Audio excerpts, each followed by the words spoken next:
Jo kājās nekad nav ko darīt, un cilvēki arī te ir diezgan neinteresanti. Bet ir viens ļoti pozitīvs cilvēks, Andris. Andris ir ļoti pozitīvs cilvēks, viņš dzīvo man tieši blakus istabā. Viņš ļoti labi dejo, un man tas nenormāli patīk.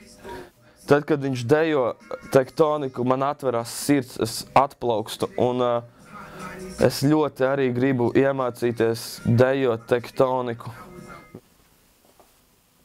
Ir dienas, kad viņas ir vienveidīgas, ir dienas, kad viņas ir kaut kas savādāks nekā ierasts.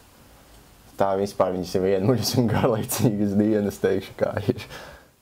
Bieži vien it kā uzliek modinātāju. Jā, skatos zvanu modinātājs, labi, vai atlieku modinātāju vispār izslēdz, un tā diena paiet, vai es pamostos aizies skolā, es neaizēju. Un tā ir katru dienu, tas ir vaiprāts vienkārši. Es atkal aizmigu, nu.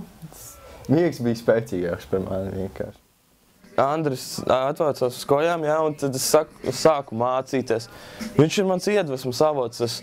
Es nevaru bez viņa dzīvot. Man ir kaut vienu reizi dienā jāiet pie viņa. Un jāpaskatās, jāuzdejo, lai es atplaukstu, lai man diena ir izdevusies, man ir jāuztaisa kāds dance moves, nu jāuzdejo tektonikas mazliet kaut cik. Šeit ir Rīga, te tu vari aiziet jebkur uz kino, vienalga pastaigāties kaut kur ārpusē ar citiem cilvēkiem un visu pārējo darīt. Bet tur, kur es dzīvoju, tur nav nekā tam līdzīgi īsti, ko darīt. Tur ir garlaicīgi. Šeit tomēr vairāk iespēju ir. Nu saproti, nav tā, ka tu atnāc un iemācies to tektoniku. Nevar tā nemaz izdarīt, jā?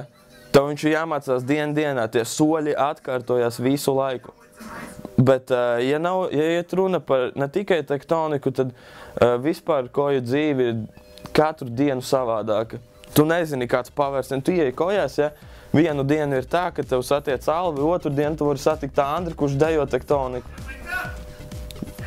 Daudzveidība, visur ir daudzveidība. Visur notikt.